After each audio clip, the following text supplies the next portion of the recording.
Hello, everyone. Good morning. I'm Crystal Yang. I'm an admin for this hackathon. Thank you guys for waking up. It's very early. It's like 8 for me. I've never waken up this early for the entire summer. But anyway, thank you guys for coming again. And without further ado, I will give the stage to Mr. Prakash. Hello, everyone. Thank you for Victoria and team. So, Victoria, is my audio still clear? You guys able to hear me fine? Awesome. Okay. So let me go ahead and share my screen. I think you'll have to give me share. Access. Oh, I just gave them to you. Sorry. All right. No worries.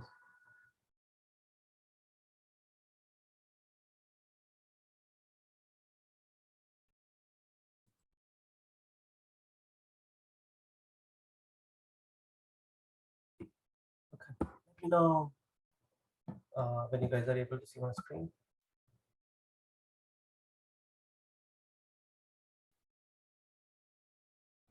Are you guys able to see my screen? Yeah, we can see it. Okay. All right. So we have, I think, about an hour, right, to talk about Git and GitHub, and there are a set of tools around Git and GitHub, right? But I have a bunch of slides. I'll walk you guys through what Git and GitHub is. I'll show you some examples, some demos, so on and so forth. But feel free to stop me if you have any questions. If I'm going through things too fast, let's make this a little bit interactive. Okay. So let's first talk about why would someone want to use Git. Let me make this slightly bigger.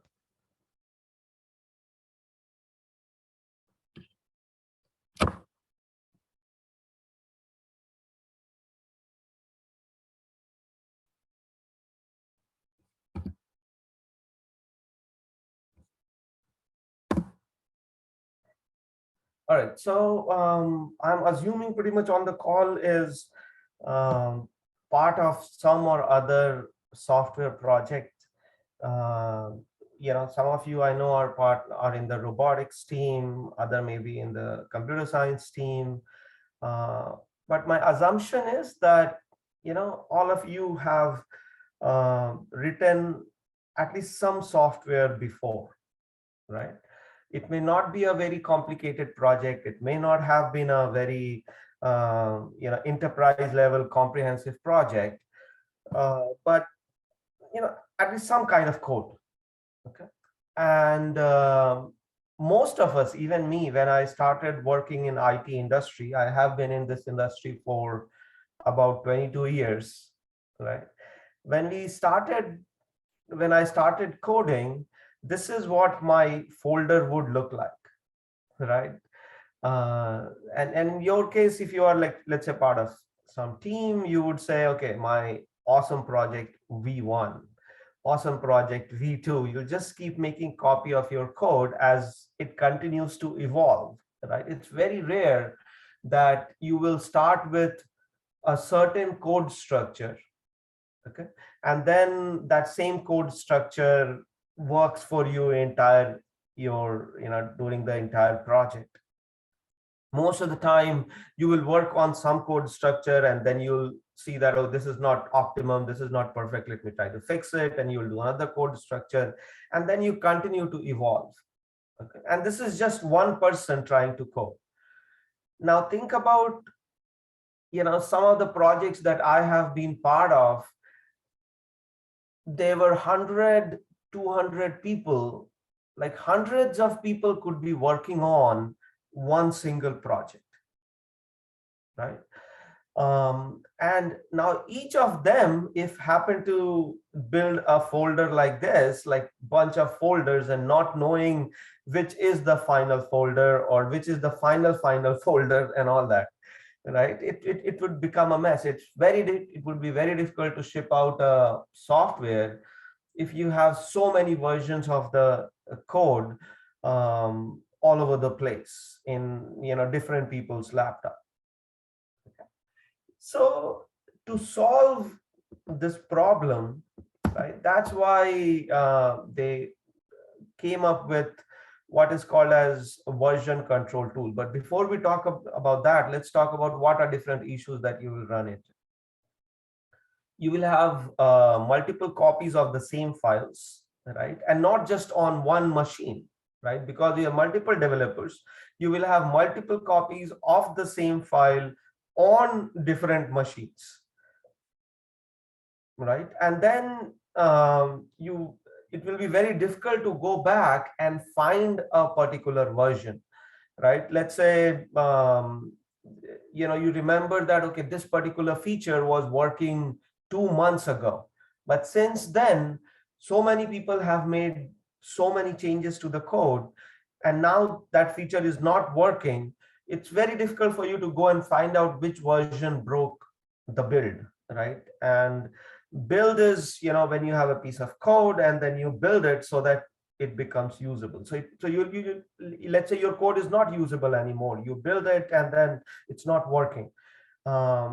It's very difficult to go and try to diagnose what went wrong and which version, who caused it, if there are 200 developers in the team, and if you're not tracking who is doing what. Files will get deleted and it will be very difficult to restore those. Someone will just permanently delete a folder and then you'll not know what to do. And then sometimes a computer will, like, you lose a laptop itself, and if there are files on that laptop, those files will also be lost. And laptop has a lot of these hardware pieces, right? What if your hard drive gets corrupt? Then again you will lose files, you will lose work, and would not know how to recover that, right? And then of course collaboration will be very difficult if you have even few developers, let alone hundreds of developers, right? So to try to solve some of these issues, they came up with something called as version control tools. And these tools have been there. I started in IT industry back in year 2000, and version control has been there since then, right? But for first 7-8 years of my career, version controls used to be what is called a centralized version control. Okay, and I'll talk about what's the difference between centralized and decentralized version control. But end of the day, like, what it does, the baseline functionality in a version control tool is to track changes to a set of files, right? And those files can be code, it can be documentation, it can be README, it can be like there's enterprise grade project, you have all these different kinds of files, and you can use version control tool to be able to track changes to all those different set of files. Okay. It also enables multiple people to simultaneously work on a single project, right? So be able to attribute that this particular version or subversion was checked in, right? And I'll explain what check-in mean, but was this particular change was made by this particular person. Like, let's say you're looking at the code and you found out that, okay, someone made this change 1 month ago, which broke the code, right? So you'll be able to track who made that change and go and talk to that person, and then have a discussion around what he or she was trying to do, and then accordingly decide, do you want to keep that change or do you want to revert that change, things like that. Okay. There are some simpler versions of version control. If you're using Microsoft Word, it has now some, you can see different versions of the Word as you continue to make changes. In Google Docs, you can see versions, and then there are other tools that lets you do that as well. let's talk about decentralized versus centralized storage. So what you see on the right side, that's called centralized version control. And this is what version control tools used to be, right? Where you have one master set of code, right?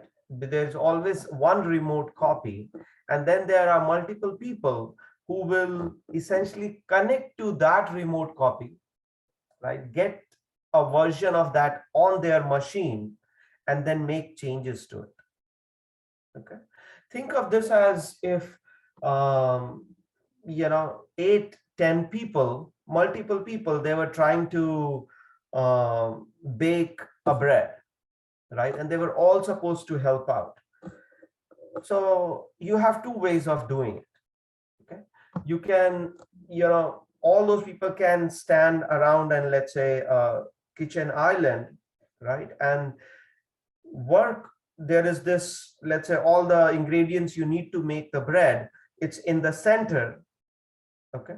And whoever needs to do their piece, right, they all get that tray, they do their thing, they keep the tray back, and then someone else can work on it, right? Centralized version control used to be like that, right? That if I wanted to work on a file, there's something called as check out the file. So while that file is checked out to me, no one else can work on it, right? There would be a lock on the file. So only one person can work on one file at a time. So I will check out, that will put a lock on the file. And then once my work is done, I will check it back in so that someone else can then work on it. Okay. And that led to a lot of issues. You'll have situations where someone will check out a lot of files and then they will not check back in the same day and they go on vacation. And then it was very difficult for others to work on it. We will have to, we used to call people while they are on vacation, asking them to, hey, can you check that file back in, because no one else is able to work on it. And that person will have to figure out how they can find an internet and check the file back in so that others can work on it. So that's how centralized version control used to work. Okay. And there are still some tools, some companies where they use it, but most of the world has moved on to what is called as decentralized version control, what you are seeing on the left side, where everyone has their own copy of the project. Okay. So essentially think of this as, there are a lot of people trying to make the bread, and you have this tray in the middle. Okay. And multiple people, each of them see that tray as their own version of the bread, and all of them can parallelly work on it. Okay. So decentralized version control is similar to that, right? It's not just one tray that everyone is trying to work on. It's one tray, but everyone gets their own version of the tray they work on. So things happen lot in parallel, right? Because now everyone has their copy of the code and they can work on it, and they can keep working on it for days or weeks. And once everyone has done their thing they can all check back in, and during that issue, if there is any merge problem, they resolve that. Okay. So that's why, decentralized version control, is what most of the people and companies use nowadays. Okay. Now let's talk about Git. What is Git? So Git is essentially a version control system, right? It's optimized for text-based files, right? So most of the code is text, right? And in a real-world project, most of the documentation, help guides, all those are stored as text, right? And then you can when it's time to build, you convert that text into PDF, for example, or convert it into exe, convert it into website. If it's a machine learning project, you convert it into a machine learning model. That process of converting these text-based files into what you want it to the final result to be, that is called building the file. That's the process called build. Okay. Git is not same as GitHub. Okay. Git and GitHub are two different things, two different offerings, and I'll explain how they are different. GitHub sits on top of Git. So you have Git as the core tool, and GitHub is offering from one particular vendor. And then you will hear this term over and over again, something called as origin copy. That's the copy that is stored on a Git server. Okay, and we will go through some of these terms multiple times, so you'll start gaining an understanding of what origin means. And you'll see on the right side, there is a diagram, right, that explains some of the key concepts, and we'll get into some of these concepts. We'll reiterate it a few times so that you get an understanding what these things mean, right? But the things that I want to point out is in the picture, you will see at the center there is something called as, like, you'll see a straight line, right? That straight line is called as master, right? So think of that just like you have, master key of a house. There is a key. Sometimes in a house or hotels, you will have master key, right? So similarly, think of that as the master version, okay, of your project, right? That's the remote version that at any point in time you can point at and say that is the latest version that is good, that multiple people can have worked on, and you have tested, you have built, and you know for sure that that particular version always works. Okay. And what you'll see is some of these, there's the purple line going upward, and then there's a green line going down. So that essentially is explaining how you will work on different features, right? How different people can work on different features. So think of this as you have one master track, right? Think of like if you're going hiking, right? And if you have to get to the top, right? And there is a straight set of stairs that you can take that will take you to the top of the hill. So as you start going towards on that stairs, there are a bunch of hiking trails, right? And those hiking trails can take you to some of these exciting views, some of the nice panorama that you can see. Think of those little features and big features as like that. So you have this main stairs, right, that you can go and get to your end result.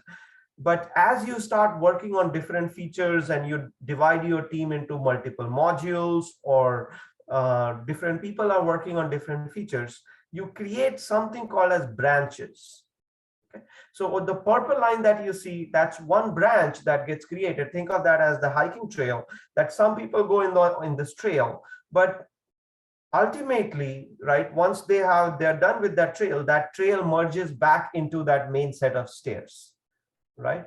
So think of these branches as ultimately trying to achieve the same result, right? Because in case of software, you are trying to get to a result, right? Like you have promised someone that in 6 months, let's say this software is going to be ready, right? That's your stairs.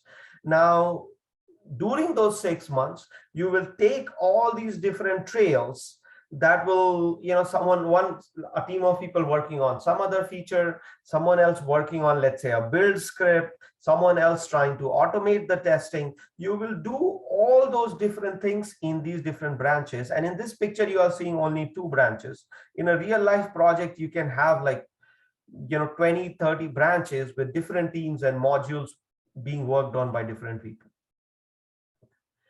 So that's, you'll always have a master branch, or sometimes you'll hear terms like origin branch or main branch. Okay. And then you will have all these other branches that people will, what they call as, fork out into, and then do their thing, do their work, and then merge back into the main branch.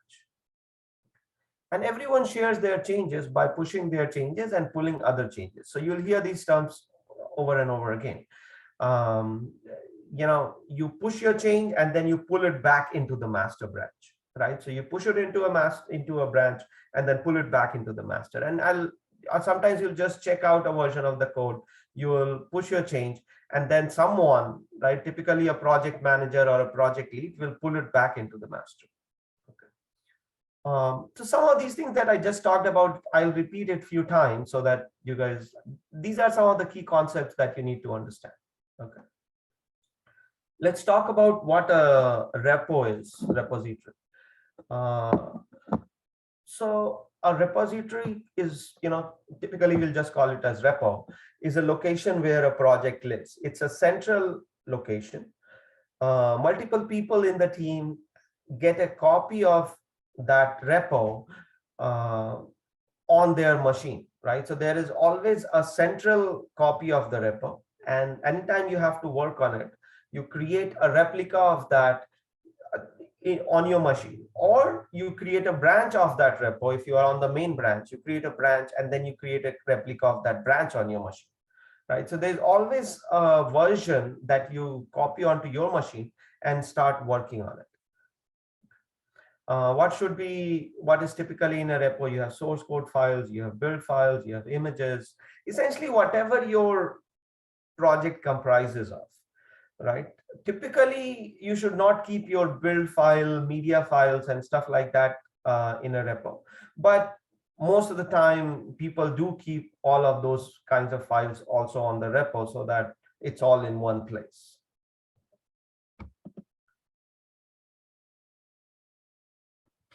So in a repo, you can see essentially different, anytime you hear the word commit, think of this as a synonym for version. So in a repo, you are able to see essentially a series of commits. When you're looking at a particular file, you will see what changes it has gone through, right? Let's take some example, and let me show you. Let me show you guys a few examples.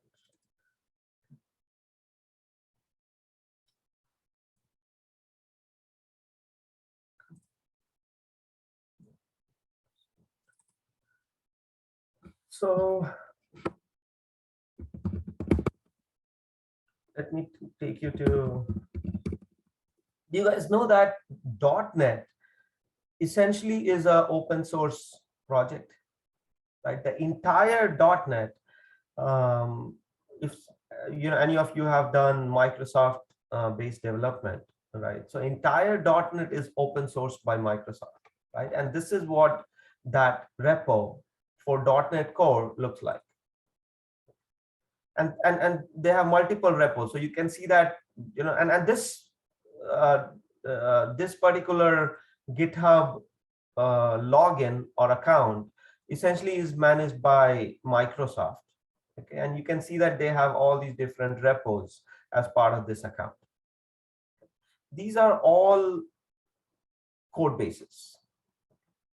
Now let's go into one of the repos, right? So one of the repo I went into is called as core. This is essentially the core of what .NET is, right? So that entire thing is open source. You'll see that they have these are examples of multiple branches, right? So you'll see that there was this branch called Fedora 35. Fedora is an operating system. So someone created, someone essentially created this branch, and to essentially make .NET compatible for Fedora. And they worked on it. You'll see that a lot of people worked on it 6 years ago, right? But then there were people who worked on this repo 3 months ago. So the right side, you are seeing, different times when different people worked on it. And if I click on any particular file, so let's just go to, let's open a file. Let's say I open just this README file. So you can see that there are all the different people who are contributing to the file, and you can see the history. So this is what various commits are, or anytime you hear commit, think version. So you'll see that these are different versions of the file that different people had worked on, and you can see it goes, um, all the way back till 2015, and then 2016, 2019. If this was not managed in a tool like this, it would be very difficult. If all this was managed in a folder on someone's machine, if you will not be able to go back and see who made what changes. And let's say you want them to work on something now, like let's say whoever, Michael, right? Michael worked on it in 2016.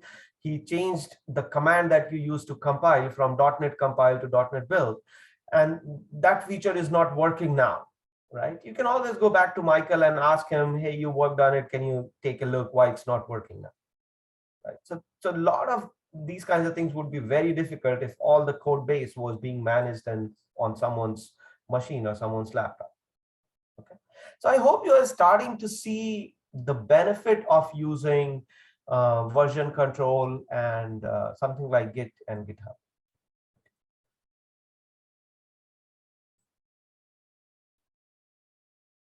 So key things to remember: okay, you keep your files in a repo. There is concept of a remote repo and a local repo. So as you are working on different projects, you are essentially keeping a version of the project, right? Version of different files on your local repo. Once you have made your change, right? Whatever you are working on, you synchronize your version with the remote repo. Okay, and I have a bunch of pictures that will explain this, right? So it will become a lot clearer. And then if you change your machine, right, or someone else needs to work on it, they can get your changes by synchronizing their code from the server. And I'll demo some of this, how this works. If you have a partner in the team who uploads some changes to your file, you can pick those up by synchronizing with the server. And then, yeah, anytime you hear commit, think of a version. It's a version number you are assigning to your changes. And then essentially tools like Git and GitHub, they simplify how you track these versions, how you can go back and look at earlier versions, or which version you should build, which version has been tested, which version has been deployed, which version has been reviewed. There are all those different information about versions that different people are creating. You can track all those in Git and GitHub. Let's just reiterate some of the things, some of the concepts that I talked about. And before I do that, let me ask if anyone has any questions. Does it make sense what I have been talking about? Guys, anyone, any questions?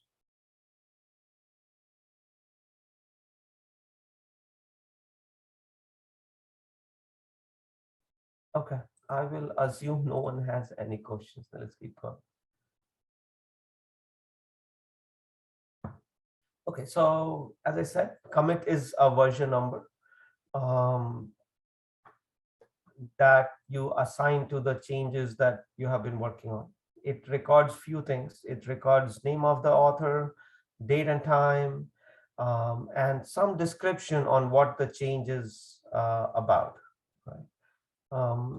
It also assigns an identifier to that change called, which is essentially called as SHA. Sometimes you'll hear when you are working, okay, this is the version number. Let me show you what that looks like. So we are seeing the change. You'll see this number, right? That's an example of a SHA being generated for a particular version number. You'll see when I click on it, on the right side, you'll see this number, commit number. You see this weird number. So this is a unique number created by Git, which, it's a machine's way of tracking different version numbers.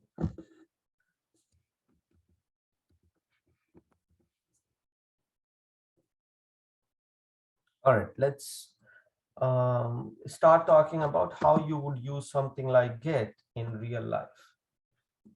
Hi, I think we have a question in the chat.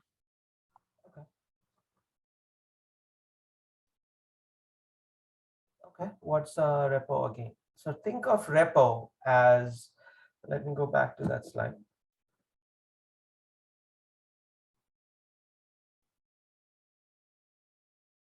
So repo, think of this as storage, right? So every project that you work on has multiple files, and you need a place to store those files that people can access, people can see. So it's just a location where a project lives, right? And then there are two types of repos. You will have a copy of that project on your machine. So think of that as, a location, a folder on your machine, on your laptop, where you will have a lot of code, right, for that particular project.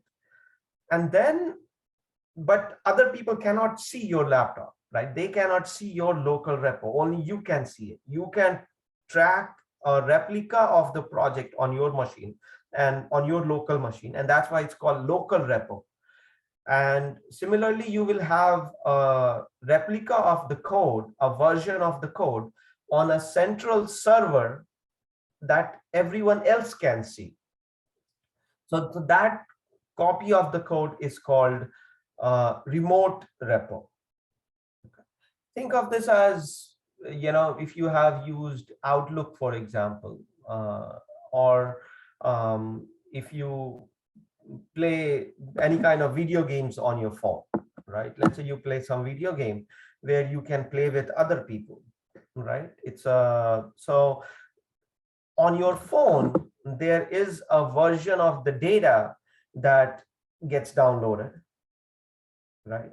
Which is, your detail, your profile history, maybe your game history. If the game is giving you some rewards, a lot of that information that the game uses is when you log in, it's pulled from the server and downloaded on your phone or your Xbox console or your PlayStation console, right? All these are just different types of computers, right? Your phone, your PlayStation, your Xbox, they are just different types of computers. End of the day, they all have CPUs, they all have GPUs, they all have hard drive. It's just that they are kept in different, they're packaged differently. But end of the day, they are all laptops, they're all computers. So when you connect to a video game, essentially what you're doing is your information, let's say it's a video game where you have multiple stages, right? So that information about which stage were you in, what all rewards you have earned, that gets downloaded from a server to that computer, right? Same is true with code base. When you are ready to work on a project, there is a version of the code on a server, and when you log into that server and you start working, you download that version on your machine, and that copy of the data, that copy of the code is called local repo, and the server still has another copy of it. Just like, let's say you are playing Minecraft, so Minecraft may have a version of your status on their server. As you start playing, they will keep recording a lot of that status on your local console. And once you're done, or periodically, maybe every 5 minutes or so, they will push those changes to the server. Same thing here. You will always work on a local copy of the files, which is called as local repo, and you continuously sync it, right, with your server, so that, just in case your hard drive gets corrupt, you don't lose all the work that you're doing. So it's a good idea to keep syncing your changes to that central repo. Okay, so it's just a storage. And if you are storing the file on your local machine, it's called local repo. And the version of those files on a central server is called remote repo. Okay, and in a real life project, you'll hear these terms all the time. When people are working on their pieces of the larger project, they will say, oh, I have this version on, or I have 3 branches on my local repo, and then I took it from this branch on that. So you have all the capability of a repo on your local machine and also on the remote machine. And I'll get into some of those details in subsequent slides. Any other question? All right, so let's talk about, in a real life software project, what happens on a day-to-day basis. Let's say you are part of a project, you're part of a team that has multiple people. Most likely you'll be part of some team like robotics, for example. They have 3 or 4 people working on the code base, right? So what happens on a day-to-day basis? So you have a working directory, which is typically on your local machine, where you will make any kind of change. You will have code, you will have files which are your working changes. What you do is, in fact, before you have that code, you get a version from remote repo. That's how it starts, right? So you log into the remote repo, you get the latest version, you save it in a directory, and that directory becomes your working directory. As you continue to work on it, you essentially keep adding your changes to something called as a staging area. Okay, and different tools call it differently. Some call it stashing and so on and so forth. But essentially, you have a staging area where you keep adding your changes to, right? And most of the time, tools do it automatically. As you continue to make changes, they keep adding your changes to a staging area. Then you move all those changes from staging area to your local repository. So you have a version of this tool called as Git running on your machine, okay, once you have installed it. So you commit any changes to that local repo. You keep making those changes, and it could be hours that you work on, it could be days, because you are working on your own feature. Let's say there is a website with 5,000 features, right? All these, like a website like Amazon, right? If you go to Amazon, there could be 200 developers working on any of those features at any point in time. Let's say I go to amazon.com, and you'll see that, all these menus that you see, there could be different developers who have worked on all these different features, right? Similarly, you'll see there's this login feature with all this. There could be another developer who has worked on this, right? You'll see there are all these ads being shown. So it could be another developer who has worked on how to decide which ad to show and so on and so forth, right?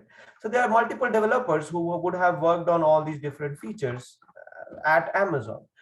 So as they are working on it, each of them will keep making, let's say your boss comes, you're working for Microsoft, someone comes and tells you, hey, can you work on this feature? What do? You get the latest code from some server, you keep working on it, you keep pushing your changes, and pushing is same as committing, right? You keep pushing your changes to your local repo, right? And then once you think that the feature is ready and you are ready to show it to others, you want your boss to review it, you want some testers to test it, that's when you push to a remote repo. This is the cycle you will continuously follow in a real life project, right? You keep working on your code, it keeps getting added to the staging area, you commit it to local repo, and then from local repo, you push any changes to the remote repo. Git essentially is the tool that you use on your laptop to be able to do this entire flow, right, that I talked about. And then there are other things that you can do with the Git, such as you want to revert a change, you want to back out of a change, you want to cancel a change, you want to merge changes from different people. There's so many things you can do with the Git, right, with this tool. But that's what you do with the Git. You cd into the folder where your code is, or any subfolder, and then you use Git just like any command that you would otherwise use. Okay. If you are starting with the Git and you have never used it, there is a Git desktop available, right? So there is a desktop version that's available that makes it very easy to use Git. So if you're just starting out, I would recommend using something called as GitHub Desktop, and I'm going to show what that looks like. Okay. Git, or if you decide to use GitHub Desktop, it must be installed on your machine. Okay, so these are the tools. Git is essentially the tool, or GitHub Desktop is the tool you will use on your local machine to do all the things that I have just talked about. Here are some of the commands, right? So if you want to create a repo, Git is just a command line tool, right? And you can do various things that I talked about by passing these command parameters to that tool. So git init, if you want to create a new repo, you can say git init and it will create a new repo. If you want to add files to that repo, right, commit basically those files, you can do git add. And then you can do git commit, which is, now I'm creating a version, and then you can do git push to push essentially changes from your local repo to a remote repo, right? So essentially this diagram that you are looking at, right? Those are some of the commands that you will use to be able to do that. Let me show you what some of these command line experiences look like. And so essentially, yeah, these are the commands you will use. As you're working on your working directory, you will run git add, which essentially pushes it to the staging area. You will do git commit, which essentially pushes it to your local repo. And from local repository, you will push it to remote repo.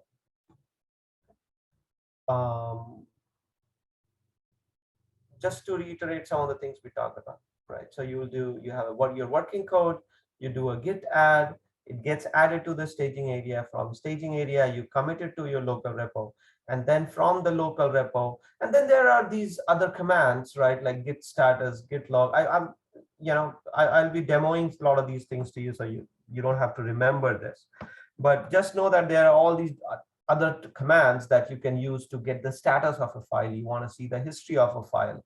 All those things you can do with command as well. But if you're just starting out, I would recommend to use this tool called as GitHub Desktop, right? So here's an example of different kinds of commands that Git has: git status, git init, git add, git commit, git push. There are different commands you can use. But I would recommend using a tool like GitHub Desktop. Here are more commands. There's no shortage of commands, right? And you can get, there are a lot of also open source commandlets that lets you get a lot more command that does things for you. Like git clone, you want to create a copy of the remote repo into your local machine. So you use git clone. You use git pull if you want to, you have cloned the repo, so you have a version on your local repo, but you want to now get changes that other people may have made, right? So you can run git pull. Git fetch is also another command you can do to get, update only the git information to your local repo. But if you're new to Git, don't worry about trying to remember all these commands. I'll walk you through, primarily there are 3 or 4 commands that you need on a daily basis, and I'll walk you through what those commands are. And as you get familiar with those commands, that's when you will you'll start to need to learn all these other types of commands. So let me first show you what these tools look like, and then I'll walk you through what I'm going to demo, which is what you will be doing if you're part of any software project. This is what you will be doing on a daily basis, right? So I have Git already installed on my machine, right? So I'm not going to install it. But after this session, you can install it and try to do some of these things on your own. So when you install Git, you get command line access to it, right? So you open a command line command prompt like this, and you type Git. Make this bigger. So you'll see that when you just type Git, it gives you, it shows you this help of documentation, which also is telling you there are different types of commands that are available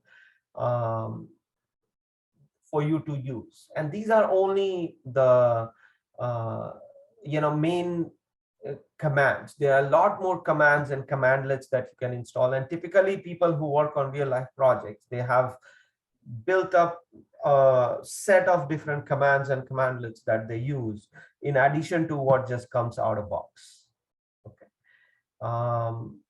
And then you can further use Git. Git has really good help available. So help gives you the same thing, but if you do -G, now you can also see commands related to all these different other commands, right? So, but most of the time to get help on the Git, you'll not be coming here. If you search for just Git documentation, there are a lot of places where you can find that, right? So if you search Git documentation, you can refer any of these places, and Git has been around for so long.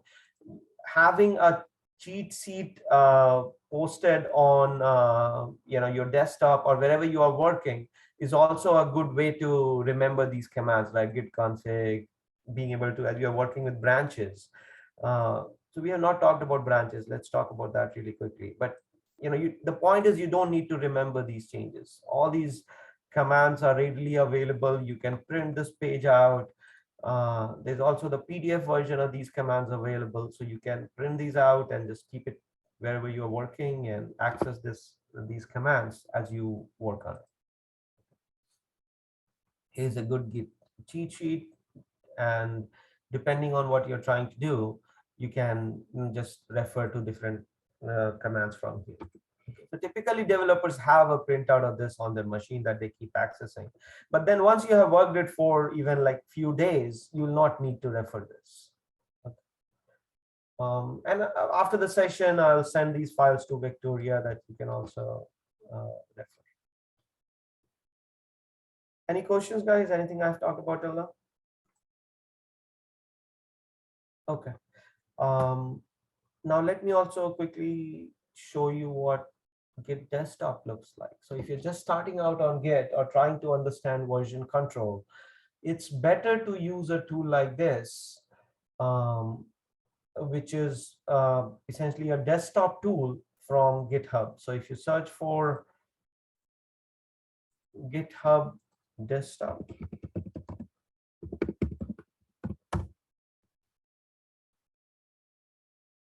you'll find the desktop.github.com. And this is where you download and install the tool. You can try doing it after the session. And if you run into any issues, let me know. But this is the link to download the file. And once you install it, this is what that tool looks like. Let's start by going ahead and let me first explain what's the difference between Git and GitHub is. I don't think I have done that yet. So I should have a slide that explains what GitHub is. So GitHub is essentially your remote repo, right? In this diagram, what you're seeing, think of this, the first three box, working directory, staging area, local repo, that's on your laptop, right? And you are using tools which are installed on your machine, your computer, to interact with how to do these things, right? Git add, git commit, so on and so forth. GitHub is a company, it's a third-party company that makes remote repo available to you for free if you are keeping your repo public. And GitHub is not the only company. There are a lot of other companies that provide you essentially a hosted version of remote repo. Let's go through some of these diagrams. It'll clarify a little bit more, and then we'll do the demo. So this is, I'm just reiterating what I have already talked about to clarify things, right? So this is, here are your files, right? Typically it will be on your machine. You may have named the folder my folder or my project, my files, whatever, right? Like, so this is a project source code that you have on your machine, right? What you do is you do git init. When you do git init, essentially what you are creating is this folder called as .git. This is where your local Git software maintains all its information. Okay. Never ever try to go and change anything directly in this folder. You should always use, it's very tempting to go to the folder and try to change things, because this is the version, this is where a lot of metadata is. You should always use git command to make any changes to your code or git related information. So yeah, the mini file system, this file system that gets created on your machine when you initialize your code, and initialize is nothing but creating a local repo, right? Local storage for your code. It's very difficult to understand what it is. And you have various tools, right? GitHub for Windows, the Git command line utility, essentially to manage what is happening inside this folder. Okay. What you do on a typically on a daily basis, you edit your local files. And you can do this in VS Code, you can do this in Notepad, whatever. You can do it in Visual Studio, you can do it in Notepad++, whatever tool you are using. You essentially are editing your code. You are not editing what's in this folder, .git. Okay, so let me show you an example. So here is example of a repo, right? So let's say I just built it for this demo. So let's say I have built this repo, which has 2 Python files. These are the files that I will typically make updates to. And there's not much in this file. If I open it in VS Code, all this file, I will show you how to use this file. This is just, let's say this was a Python file. I would have my code in this file, right? So these are the files I have. But because I'm managing this project in Git, Git would have created a folder in this folder, like a subfolder called .git. When the folder gets created, it's hidden, right? So you can go to the view tab and click on hidden items. And now you can see there is this folder .git. There is a reason it was created as hidden, because Git does not want you to make any changes to it, right? But it's good to know that, you know, there is this folder, and this folder has a lot of this data information that Git needs to be able to do its work, right? And just to again reiterate, what does Git do? Git is trying to maintain different versions of your code as you continue to work on your code. Git helps you in pushing those versions to a local repo. Git helps you in pushing those changes to a remote repo, and so on and so forth. Git helps you do a lot of these things, and it does that by using this folder. Okay. So sometimes it's very tempting to go and try to make, edit things in over here. Don't do it. Use Git or GitHub for desktop to make changes to this folder. All right, so let's continue to go through the flow one more time. And so essentially you have your code. And then once you Git initialize it, this folder gets created. All your changes, all your metadata is being stored in this hidden folder. You continue to edit your local files. As you're making the changes, right, that does not get pushed into that Git folder. Essentially, you commit to it. So essentially, when you commit, you are committing to a local repo, right? Essentially, what you're doing is you are pushing your local changes into this mini file system, this hidden folder that Git is maintaining. This folder structure is append only, right? So whatever changes you are pushing, it's adding to what was there, right? It's always maintaining a version of all the work that you are doing. And then once you are ready, you can push your changes to a remote server, and github.com is an example.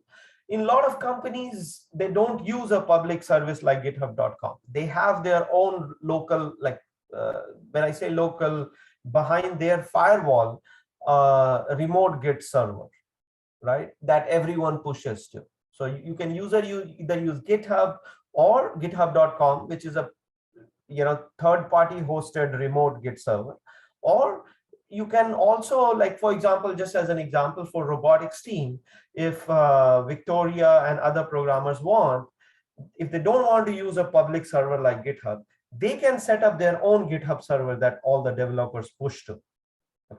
So that's what a remote server is. And at the end of each work session, typically for most of the people, it's end of the day. In every company that you work for, they ask you to make sure that you have pushed your changes to the server, so that just in case something happens to your laptop, you don't lose the code. And essentially, you back up all your data to the server, and then you can retrieve it on your machine or some other machine. Okay. And it's not just you, your team members, anyone can retrieve those changes. And then when you come back next day, essentially the way you start your day is pulling down the changes from the remote server on your local machine.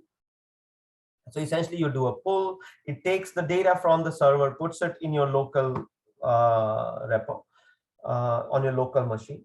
And then Git will try to see, let's say you have been working through the night after you sync your changes to the server.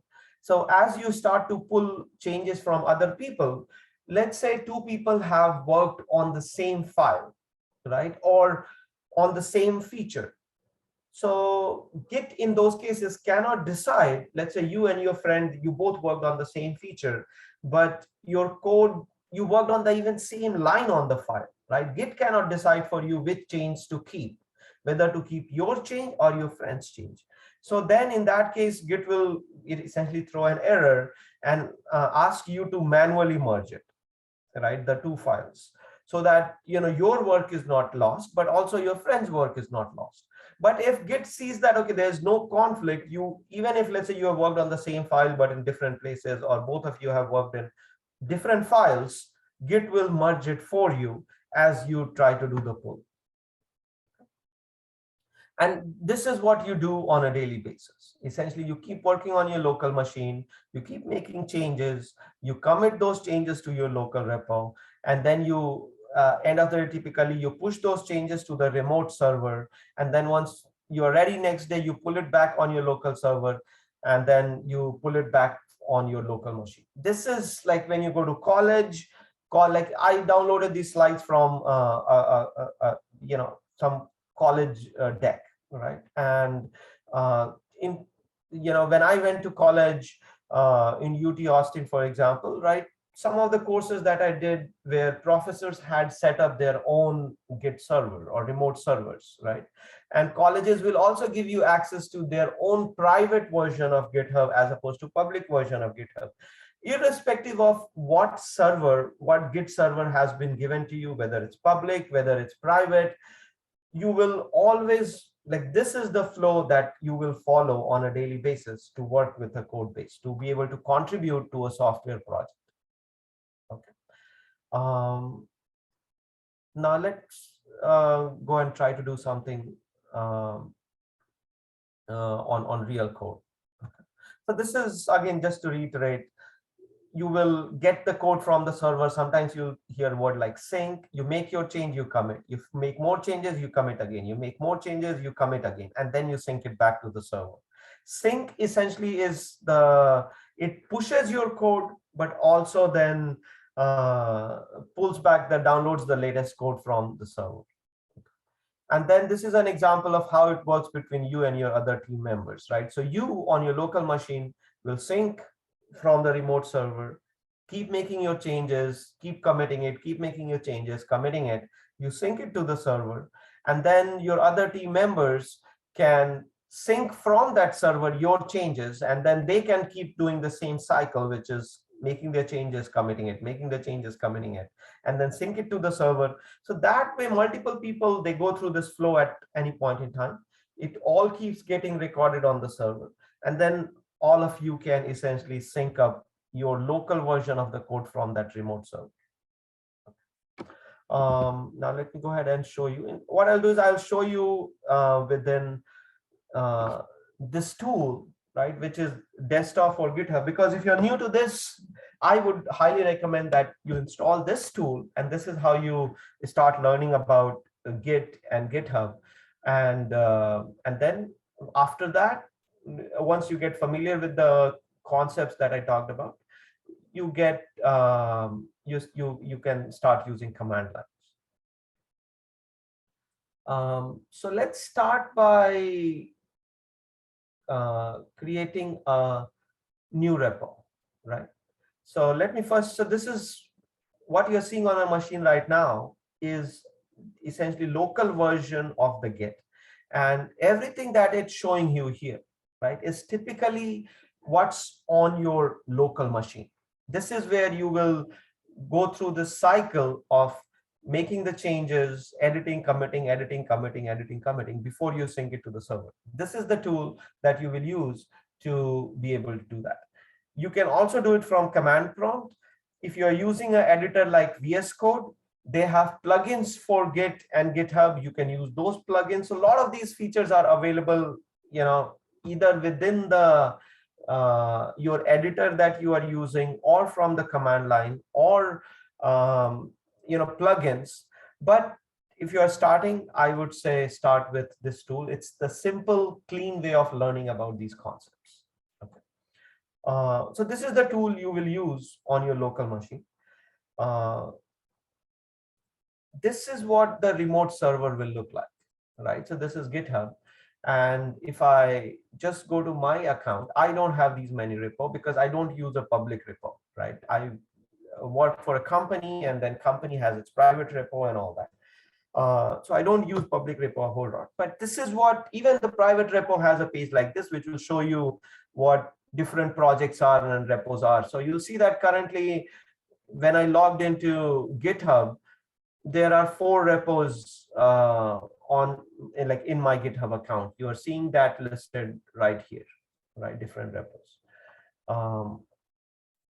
I can create a repo from here, or so let's go ahead and, or I can create a repo from a tool like GitHub for Windows. There are various places, and if you're using VS Code, you can do the same from there too. So let's start by creating, and I can also see my account details and all that from here too. And you'll see that I can see my profile details. I can see various repos that I have access to. I can see various organizations that I have access to. So you can see that I have, in my public account, I have access to 2 organizations, right? So this was, in fact, one of my professor created this repo long time ago for us to submit assignments and things like that, right? And it's been so long that they're not even showing the code and history and all that. But you can see that there are all these different repos as part of that organization that I was given access to. And this is what we used to use to be able to submit our assignments and things like that. Okay. So let me switch back to my own repo. And okay, so this is my profile. You'll see that I have currently 4 repos. I can see various projects that I have been working on. There are a lot of these details that you can see when you log into GitHub. Okay. So you can go to github.com, create an account, and once you create an account, you'll see a page like this. It will be empty for you because you'll not have any repos or any project, but this is what it will generally look like. Okay. Next step, install a tool like this. Start with desktop for GitHub, and start by creating a repo. Right. So let's go ahead and let's say I want to create a new repo. So there are various ways I can do it. I can go here and say create new repo. I can go to the file and say new repo, and I can also create a local repo. Right. So once I have created this remote repo, I will also create a local repo for us to work on. So let's start by creating a repo first. Right. So here I go ahead and say add, create new repo. So I'll say girls who code. That's the name of my repo. It shows you where it's going to create that repo on my local machine. Right? If I want, I can initialize with a README file. I can change this folder I want. If I want, I let it to be in this folder and I say create repo. Okay. So you'll see that, on the left side, it created a local repo for me. How many of you have worked on GitHub before? Is there anyone on the call who has worked on Git and GitHub before? Victoria, I know that you have worked on. Anyone else?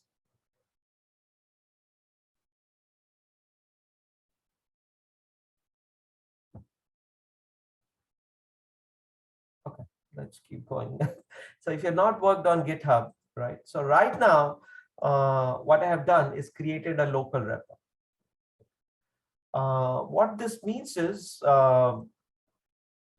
if I go to my GitHub account and refresh the page, you will see that it's not showing that repo yet, right? So what have I done? I have created a repo on my local machine. Let's say I am a manager in Microsoft or any company for that sake, and I'm starting a new project.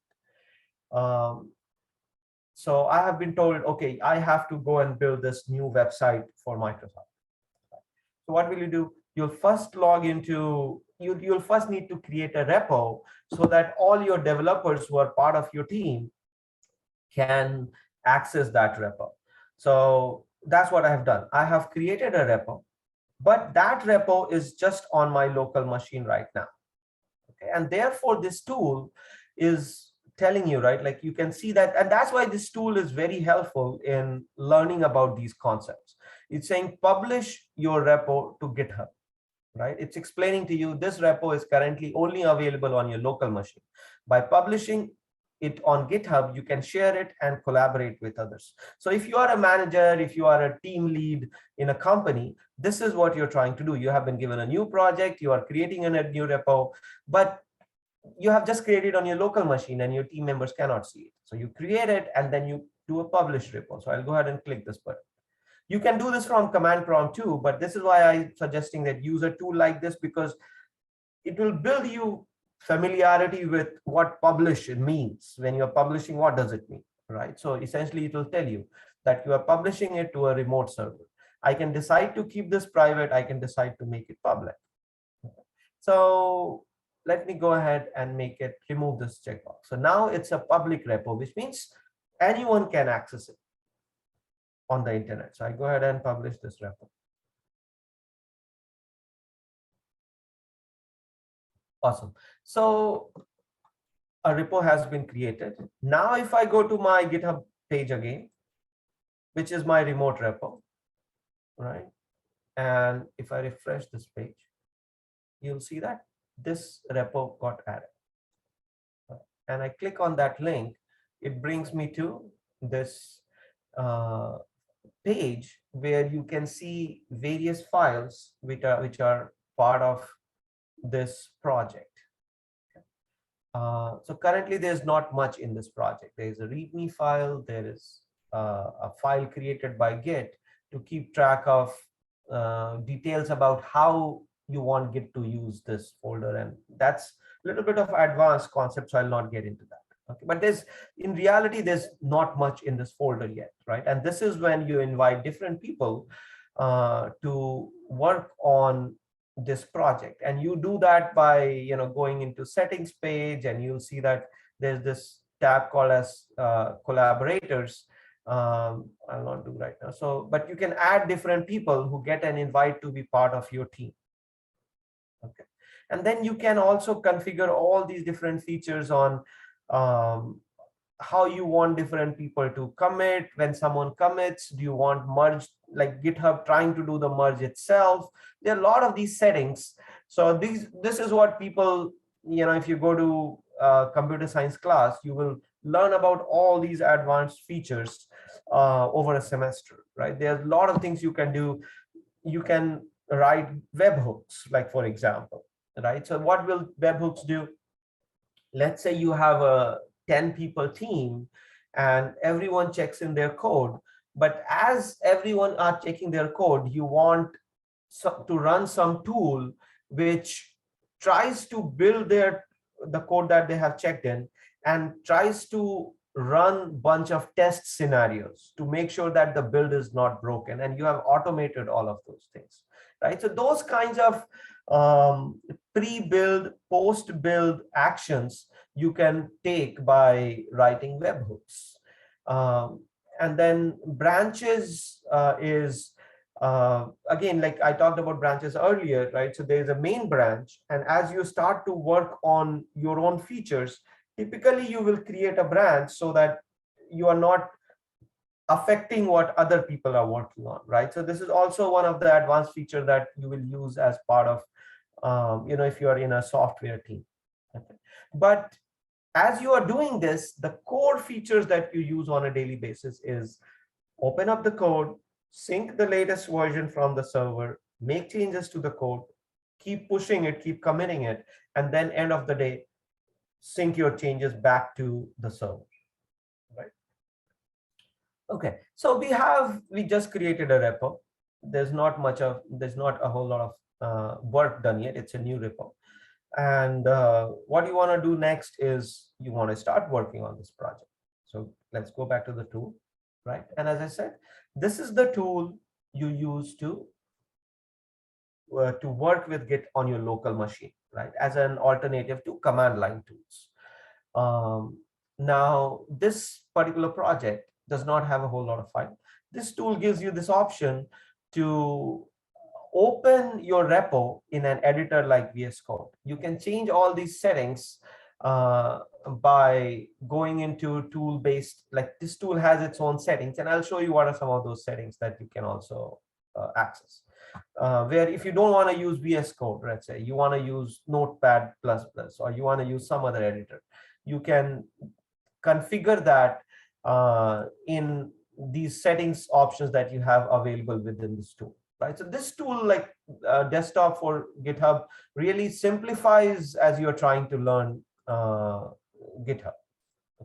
So I'll go ahead and open this particular project in VS Code.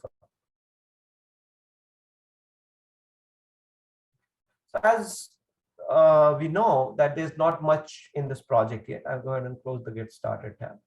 There's just one GitHub attributes file created by GitHub, and then there's a README file. So let's, in real life, right, once you have access to repo, you start working on it, right? And as part of what you're doing, you will add files, you'll edit files, you will delete files, you'll do all those different changes. So let's go ahead and do it. I'll go ahead and add a file to this repo. Now let's assume that this is a machine learning project that I'm working on. And typically in machine learning projects, you will use either Python, or you'll use MATLAB, or you'll use R, some of those tools. So let's go ahead and add a Python file. I'll just name this as my file1.py, right? So essentially I have added a Python file. I'm not gonna actually write the code. So for now, I'll add one line. This is my first file with my first. So I have added a file to this repo. And let's go ahead and edit a file. So right now there's only one existing file in the repo, README. So let's add something to the README file. So this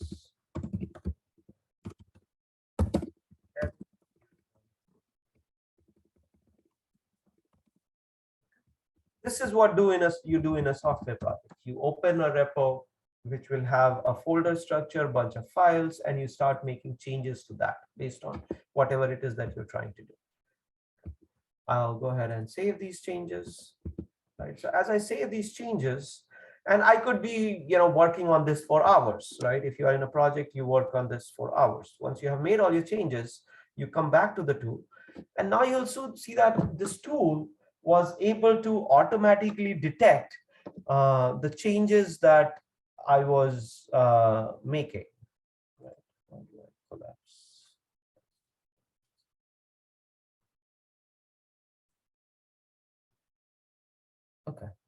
So you'll see that these are the changes. There are icons, right? So there's this plus icon, which essentially is telling you that this is one file that you have added. And it's also showing you what changes you had made. You're showing you there's a second file, right? And the icon was different, right? There's this orange, yellowish icon that tells you, okay, you have edited something in this file, and you can see what is the line that you added. So you have added these files, but remember in the slide, what did we say? As you continue to make these changes, it's a good idea to keep committing those changes, like every 30 minutes, every hour, 2 hours. You commit those changes to your local repo, right? And that's what is the option this tool is giving me at this bottom left corner, right? So I'll go ahead and say, first one, right? That's what I've done. And then I can add more detail about this does something amazing, whatever detail I want to write, right? And I'm committed to my main branch. So remember again, like in this diagram that we're looking at, when you commit your changes, you are committing it to your local repo, right? This diagram, right? What we have done till now is only this left half of the screen, what you're seeing on the screen, right? You have made changes to your local machine, right? You have committed it to local machine, but you have not really pushed it to a server. So no one else can see your change. So if I come back to my GitHub page, right, and I refresh this page, you'll see that none of my changes, the new file that I added, the README file that I changed, none of those changes have been, is reflecting in my GitHub account, right? Because all the changes that I have made is to my local version of the code. It has not been pushed to the remote version of the code. So I come back here, and now I can, and that's where this tool really helps.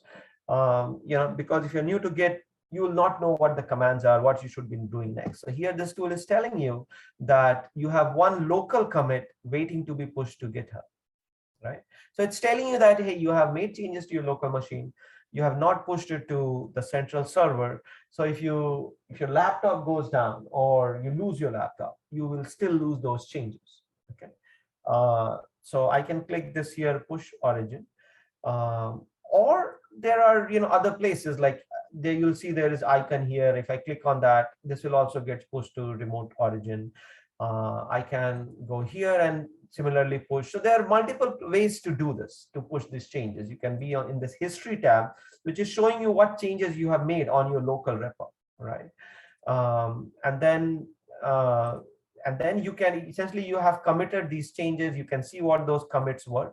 And then from here also you can push. You have all these icons available for you to push it from. Or you can look at this menu on the top right corner here where it says push origin.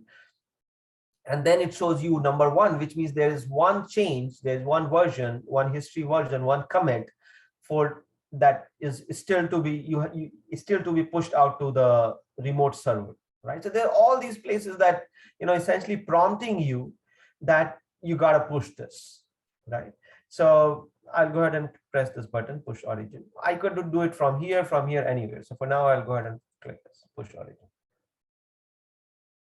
So as I did that, essentially what I have done is and you'll see this menu changed, right? Instead of this menu was earlier showing push, is now showing fetch, right? So it's giving you an option. It's telling you when was the last time you fetched. Fetched is like synchronizing the version of the code on your machine with the remote machine, right? So it's showing you that you fetched it just now. As you continue to work on your stuff, it's a good idea to keep fetching from the remote server on a periodic basis so that you don't go out of sync, right, from your other team members. I see a chat. I've asked Okay, so this is a question that whether you have worked on GitHub. Some people have said, looks like Arushi has worked on it. Jinkia has not worked on it. That's fine. That's fine. I hope this is starting to make sense now. Right. So after this session or tomorrow, you guys can try to download this tool, create a repo exactly like I showed you. Come here and then say new repo, create a repo, start, open it in any editor that you have, add files, make changes to the file. As you start making changes, it will start showing up. The tool will automatically detect it. And then you can push those changes back to the server, just like I did right now. Now that I have pushed the change, if I go back to GitHub, okay, and refresh my page, you'll see that now my file is reflecting over here. I can see my file. You can see the comment that I made over here. And when I click on the file, like for example, README file, right? You can see that, I have committed this just 5 minutes ago. And you can see the history. So right now there's just one history. So that's why it's showing just one line over here. And similarly, if I go to the repo again, I open this other file. You can see that this is my first, you can see the comment that I had put, this is my first file with my first model in the file. Okay.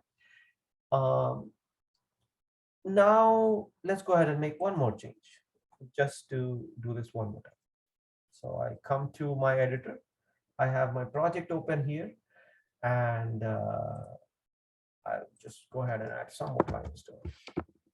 So this is my second line of my first. Go ahead and save it. I'll add another file, new file, and I'll call it file2.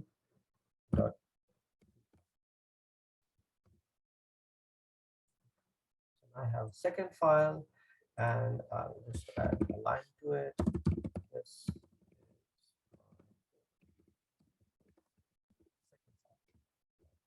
This is what developers do on a daily basis. They open a project, they keep making changes to the code, and they keep saving those changes.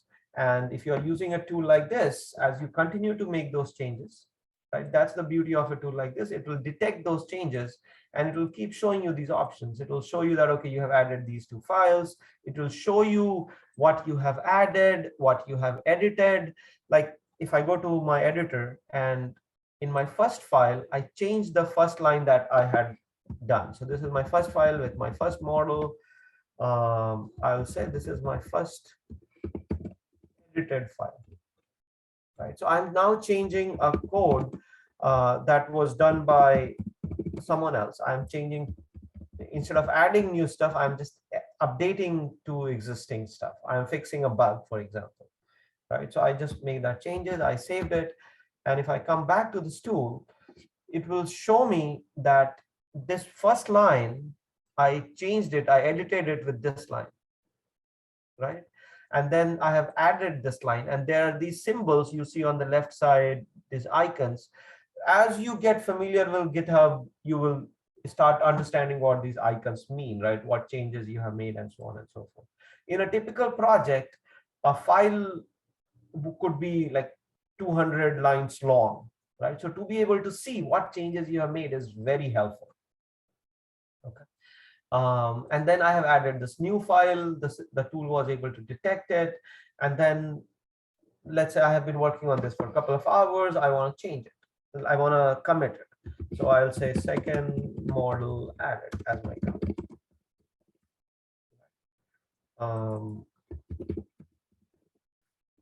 And then the exact same cycle. As I continue to work, I will commit it to my main branch. And then it shows me that, okay, you have committed it to your local repo. You have not pushed it. And you'll see the icon over here changes to push origin. Earlier, it was saying, I think fetch or sync, depending on what version, what tool you are using. Sometimes some tools say fetch, they'll say sync. But it changed to push origin, which means there is a change I need to push. Instead of clicking this button, I'll go ahead and click here for now. So I click on that and exactly same thing happens, right? It got pushed to the server. I come here, I look at my repo, and now I have a second file, right? And it's showing that these are the two files I changed 38 seconds ago. This first file, this file got added, this file was edited, and now if I click on this file, right, you'll see that in the history, I can see that there had been two commits, right? There's a commit I made 9 minutes ago, right, where I added first model, and then there was a commit made 1 minute ago.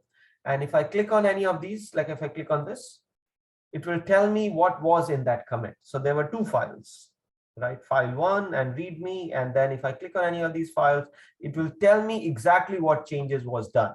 So this is very helpful if you're working with other people to see what changes they have made, and then review it or collaborate with them, talk to them. If it's causing some issue, some defect, some bug, you can talk to them and so on and so forth. There is a problem with what we are doing right now, because everyone, let's say you have 10 developers and they are all making changes to this code.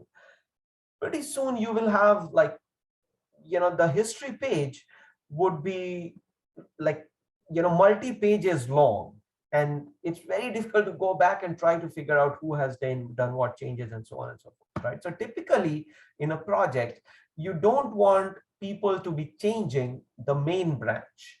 You try to keep your main branch somewhat clean, right? So that you have to test and build and deploy and review. You do that on the main branch.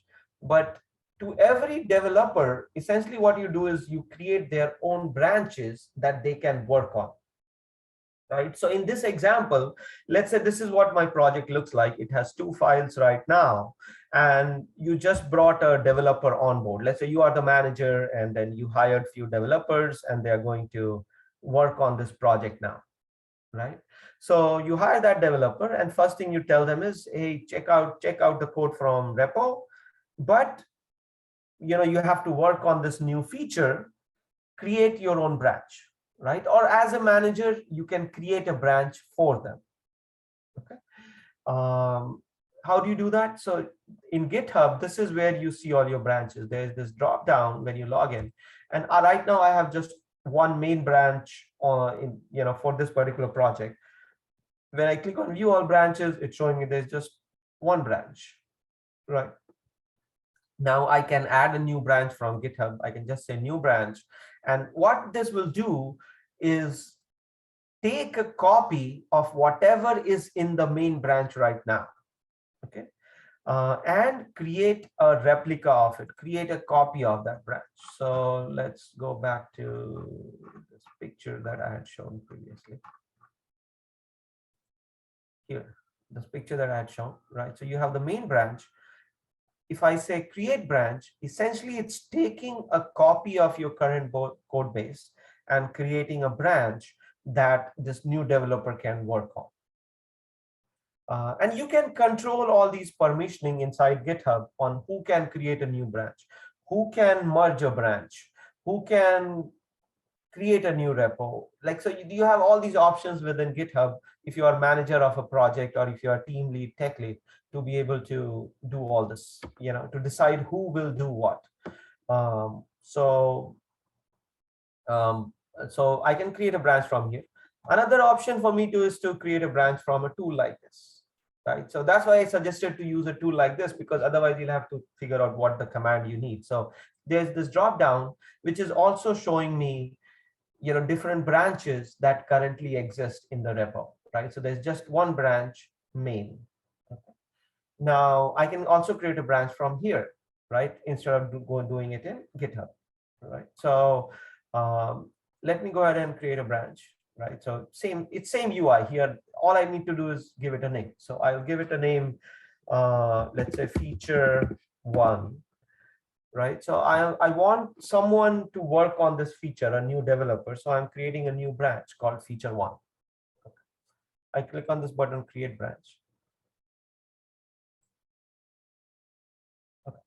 So now you see that it created a branch, but it created a branch on my local repo, right? Remember that there's always two types of repos you are working with, right? Repo is nothing but a storage. It's like it's a folder, right? But there are two types of folder. One is on your local machine, which is local repo, managed by Git or managed by a tool like this that I'm showing.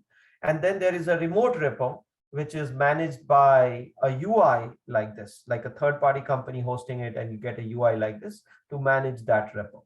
Okay. So right now, when I created the branch, you can create a branch in your local repo, because sometimes as a developer also, you may be working on multiple features, right? So if you're working on, your boss has said, hey, you need to work on these 3 features and get it all done in next week, right?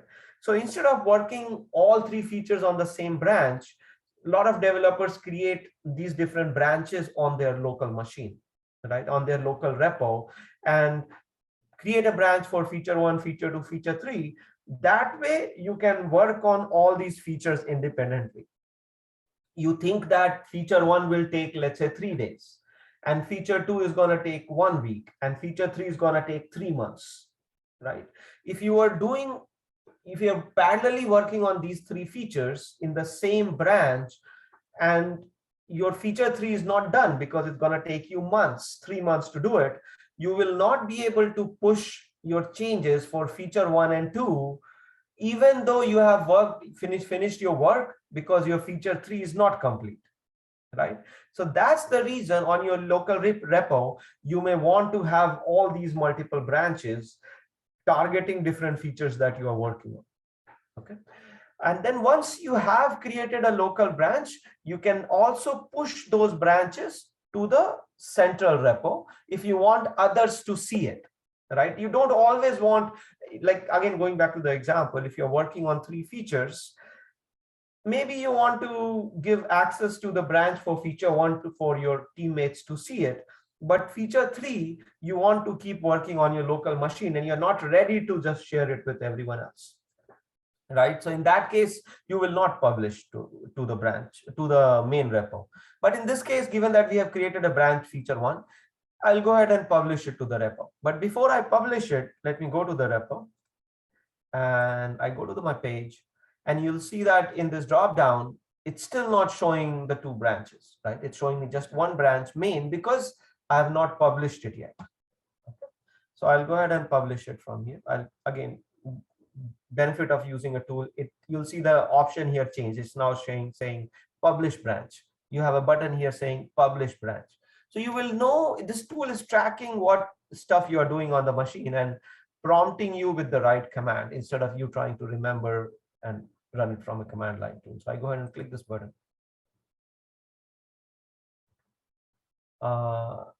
So now when you go over here, you have, and I refresh this page, so you'll see that there is a new branch got added. So there is a main branch that was already there, but now there is a new branch, feature 1, right? And I can keep adding multiple branches. They'll all just show up here. So you can have, in a real life project, you'll have like multiple branches, different people working on those, different features being worked on those branches, and so on and so forth. Okay.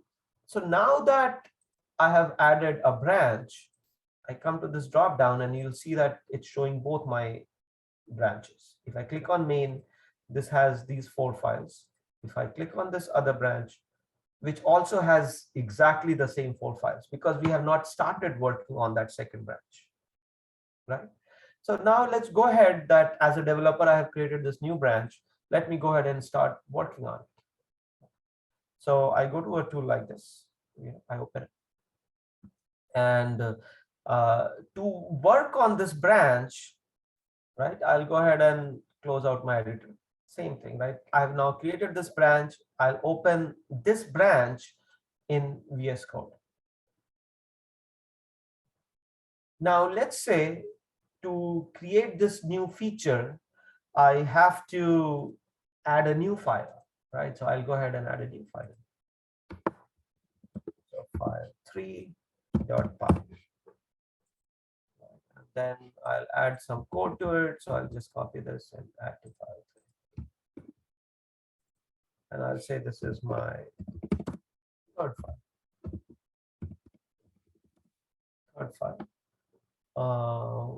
For a new feature. Feature 1. So I've added a new file. Now you'll see this tool detected it, that I've added a new file. It's showing in the history. It's showing in the changes folder. And you'll see that the current branch selected is feature 1. So it detected that I'm working on this particular branch. If I change to main, it gives me these options, right? It's essentially asking me that this file that I have added, right? Do I want to, am I ready to push it to the main branch, or do I want to leave it in this new branch that I had created targeting feature 1? So this file that I've added, maybe I'm not ready yet to push it to the server, right? So I can say leave my changes on feature 1. It will not do anything else. It will leave it in feature 1. And it's explaining to you, right? It says that you have changes on this branch. What would you like to do with them? You can say leave my changes on feature 1. Feature 1 is the name of the branch. And you can say and what will happen? Your in progress work will be stashed. Stash is the term for that staging area, right? On this branch for you to return to later, right? So I can come back to this branch and keep working on it. Or I can decide that, okay, I have worked on this feature now, I want to push it to main branch. So I can bring my changes to main, right? So let me go ahead and click it. When I click on it, it has now changed this to main branch, right? And it has added those changes to the main branch, right? And again, like as I continue to do this, I need to commit it. Anytime I make a change, I need to commit it. So I'll say, it says created file 3. Fine, I'll leave that comment there. I'll say commit to main. So now it's committed. Once I commit it, I can push it. And before I push it, I just want to go here and refresh my branch. You'll see that it's not, none of that, the third file I added is not in either my main branch or my feature 1 branch, because I have not pushed it. All I have been doing till now is making changes to my local repo. So I'll come here, I'll go ahead and push it to the server. It got pushed out. And now if I come here and refresh it, you'll see that it's not reflecting in my feature 1 branch on the remote, because you remember on my local itself, I had moved it to my main branch, right? I could have decided to leave it in feature 1 branch and then push that. But if I go to main now, and you'll see there is a third file that got created. Okay. So this is the cycle you will typically follow in any project. In most of the projects, in the beginning that you are part of, you will have just one branch, main branch, one repo. Everyone syncs to that branch. They create a copy in their local repo. They continue to work on that branch, and when they're ready to make check it back in, basically push it to server, they push it and make the changes. And that's how different people work. At times, if it's a complicated enough project, you will have different branches and different people working on those branches. They keep making their changes in those branches and then pushing those changes to those respective branches instead of merging it to the main branch, right? And that's the most common flow. And then there are advanced feature around reverting, reviewing, around all these other commands that you see in the help file that you will use on a very rare occasions, and typically you will have a manager or tech lead who would be doing all these advanced features. So with that, let me stop here and answer any questions that you guys may have. And I know this is all very new, but this is what version control in a company looks like. And this is just starting off. Let me just share one other thing. So this is starting off, how different people work together. In a real life project, version control is just a start of, once you are familiar with version control, what you should look at learning next is something called as DevOps, right? So as people, check in their code, right? And check in is just another word for committing and then pushing to the server. There are all these other things that need to happen around the code. Someone needs to build it, someone needs to test it, someone needs to release it, deploy it, operate it. So there are a lot of other tools, like here is an example, that gets used in that process, right? So Git is just one tool to manage the code.